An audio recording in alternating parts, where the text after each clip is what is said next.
good morning! Umaing adlaw! Welcome sa ako ang YouTube channel.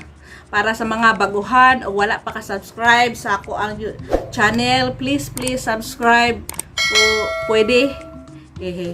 Ako di ay si Coach Maymay Paglinawan Bilocora, mobile stocky sa TPC or Telepreneur Corp. Diri sa Zamboanga, Sibugay. Tan ako i-share akong hibalan about unsaon pagload sa satellite. Okay? Tara, let's! Okay.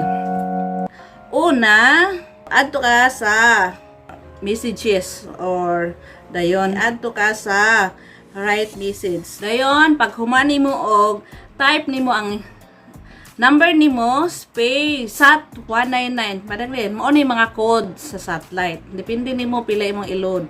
9999 199 depende nimo. And send nimo sa 8724. Then pagkahuman mo reply nga nakuhaan ka og 199 imong load. Dayon mo reply din ikaduha ang pin sa satellite 199. Then pagkahuman og hatag sa pin ato na rin ka type na rin ka satellite. Dayon example ang number nga imong loadan 021.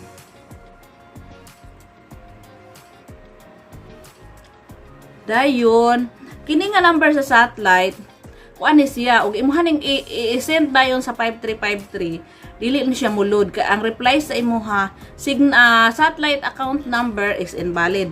So ang imuhang buhaton imo siyang i-retrieve or i-convert sa amo ang pinulungan. Type ka og satellite space EC space dayon katong box number sa satellite. Then, i-send nimo sa 5353. Ni siya. Na-convert siya. Mo ni ang ihang na-retrieve. Dayon, pagkahuman, step 2 na dayon ka. Then, pagka step 2, type na din kag satellite, space, pin. Unahon siya ang pin. Then, space, katong na-retrieve sa 5353. Dayon. Mo na dayon to. Mo reply na dayon siya og i-confirm na niya. Yang satellite, account number is already confirmed.